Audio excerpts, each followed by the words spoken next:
everyone, and welcome to Locking the Value. My name is James, and today I will be looking at the wonderful, wonderful world of crypto. Here is our updated spreadsheet, as always, just seeing how the investments have done, and I've talked about these projects in depth on the channel. Phantom had a little bit of a pullback today. It's now only up 103 times what I said on the Udemy course. That is devastating stuff. Um, And the reason I obviously I did a lot of research into Phantom before I predicted it, um, but I'm super happy about it. Obviously, people asked me in the description yesterday, in the comments yesterday, about why or what I think, sorry, Phantom could hit without innovation, without any new innovations. I would think $3 or $4 it could hit, but when they've got someone like Andrew Cronje doing one of the key advisors.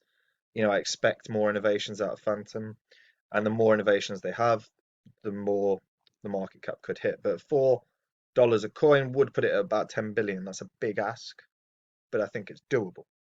Zilliq is obviously 26 decks from when I spoke about it. NEM is 16, Theta's 10, PokerStar's 10, VeChain is so close to 10.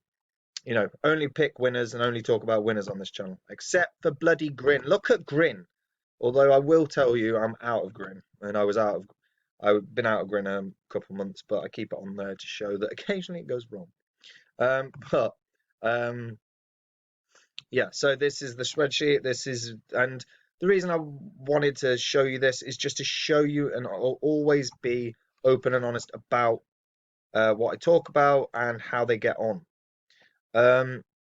What I am actually doing, and the big release that's coming on Thursday, so I sort of alluded to it yesterday. So I'm going to be setting up a membership program where basically you see my actual exact investments, and what I will provide you with is exactly what I've invested in, the percentages of these investments. So you can, because if you have, say, only $10,000 or only $1,000 or only 500 or only 100, you can look at scaling your investment based on what I've done, right? But what I will do is provide reasoning for why I've got those percentages.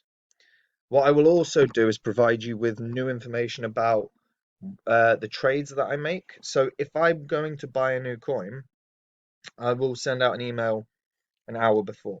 It might be that I'm sending out that I'm deciding, you know what, I'm getting out of a position, but I'm buying into a new one. Or I'm selling off a position and cashing in profits, but I will tell you when I do that as well. The reason being is that I'm going to be very clear about what my strategy is throughout this year. This is our last great bull run. The one in 5 years' time will be good, but it won't be like what's going to happen this year. And that's what I want to sort of share. On top of that, there are three sort of key projects that I'm really looking into that I'm very, very excited about. That I think are going to be my biggest investments, and I'm trying to pick out which one in particular I think is going to do very, very well. When I figure that out and when I'm decided and I'm happy with my decision, I'll develop a course. I'll put that on the platform that I'm going to use, which will not be Udemy because those guys screwed me over. They randomly just made my course free for people sometimes. They randomly dropped it by half in price. My time isn't free, guys. But if you're in the subscription program, if you're in the membership program, then you will just have that course for free. If you're not in the membership program, then you'll just have to go to the platform and buy it because again, my time isn't free. But that is the big announcement, and that should go live Thursday, so I'm super excited about that. And once it's live, I'll tell you the website and I'll tell you how you can join. A lot of people commented on the video I did yesterday. I've really tried to answer as many questions as I could. If I haven't answered anyone's, give me another 12 hours and I should have. Okay?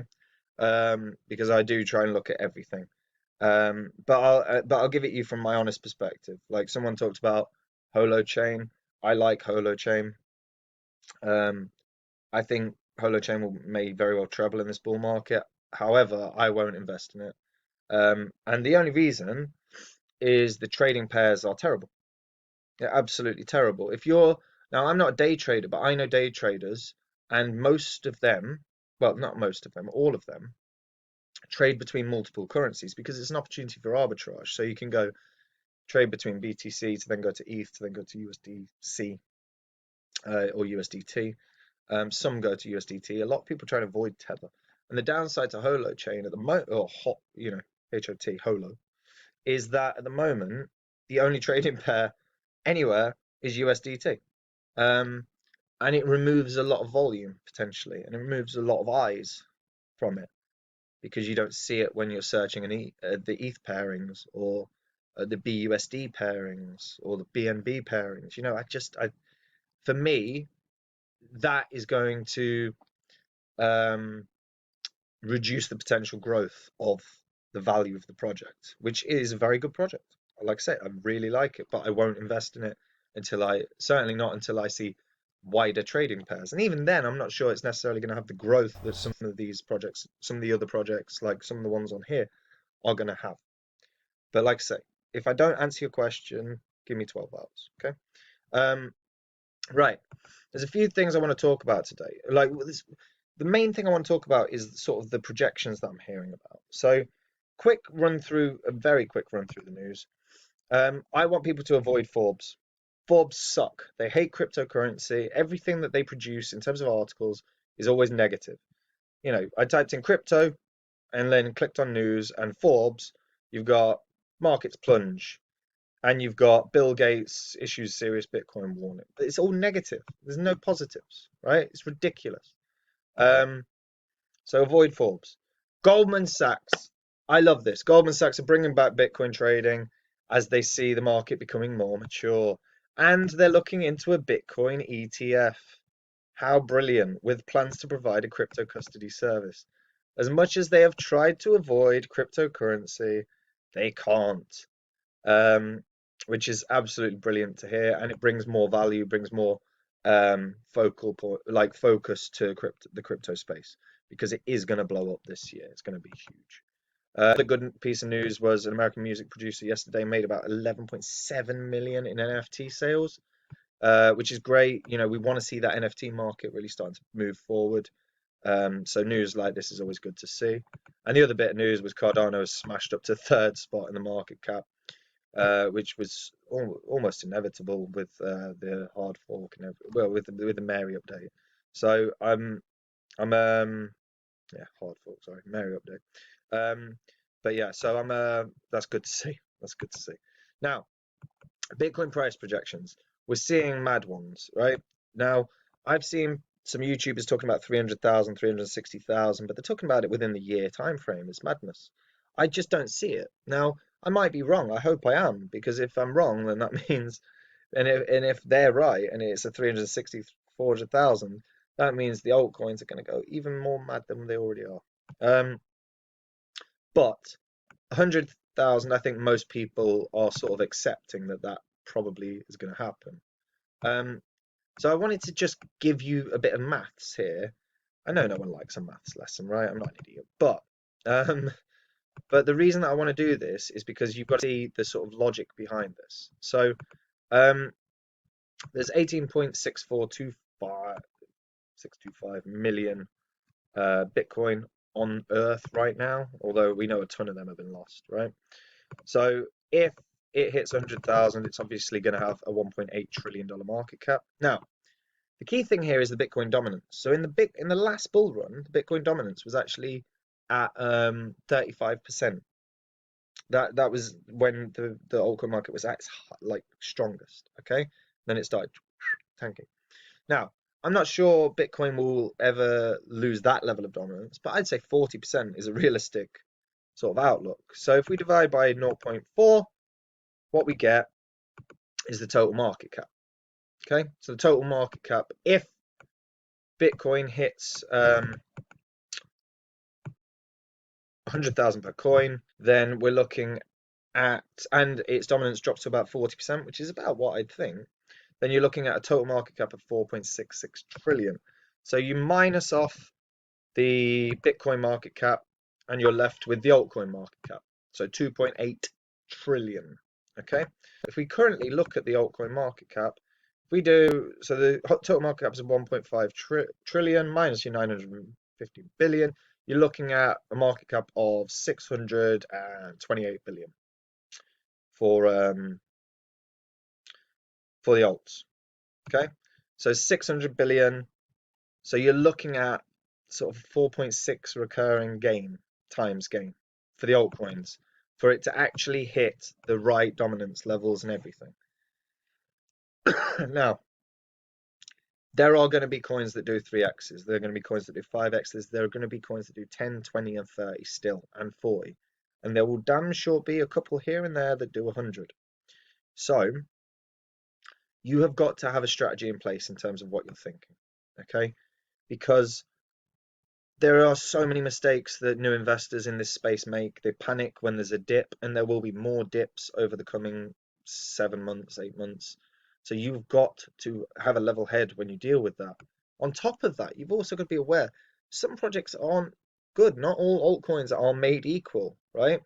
And this year is going to be really rough for a few people, if for those people that aren't sensible. And that's not me having a go, but fundamentally, there are going to be tons of rug pull scams, new projects with anonymous teams that there's a load of investing and all of a sudden it disappears. Okay? Or unaudited programs when people don't realize that because they are unaudited, no one's checked if there's an exploit. We saw it with Yam. I literally did a video on Yam saying to everyone when Yam was up, get the hell out of Yam. The reason being that Yam was set to screw up. I said it. I said that there was going to be a major problem. It took 24 hours for someone to find an exploit, and people lost, and there was about 600 million lost in the market in 24 hours because of that exploit. That's what I'm saying is you have got to research your stuff and be careful. Right now, there are too many new projects with anonymous teams. If there is an anonymous team and you can't find a goddamn thing about them, and they are not working with anyone reputable that have confirmed it as well, because it's very easy for me to create a web page and say, "Oh, I'm working with Andrei Cronje," but unless he confirms it, unless someone confirms it, you should not be getting into that space. Okay? It is really, really, really important that you're really doing your research, and that's part and parcel of why I'm setting up the membership program so you guys can see my investments. I will let you know when I make a trade or when I'm getting out of a position or when I'm buying into a new position, and you'll see when I deliver the courses on the new projects that I'm excited about. You will get access to that. So all the information will come out. So it'll be launched on Thursday. I'm really looking forward to giving you guys the website and when we're completely done with it, and you guys can get access to it. Okay. Anyway, that's it from me. You guys take care, stay safe. Comment, uh, hit your notification bell. Comment in the comment and ask anything about any projects. Like I said, I try and get back to everyone that's on my that subscribes to my channel. And if you see anyone sending a WhatsApp number that's from Lock in the Value, that is not me. I never, ever, ever, ever, ever do that. Okay. All right. Take care and stay safe, guys. Bye.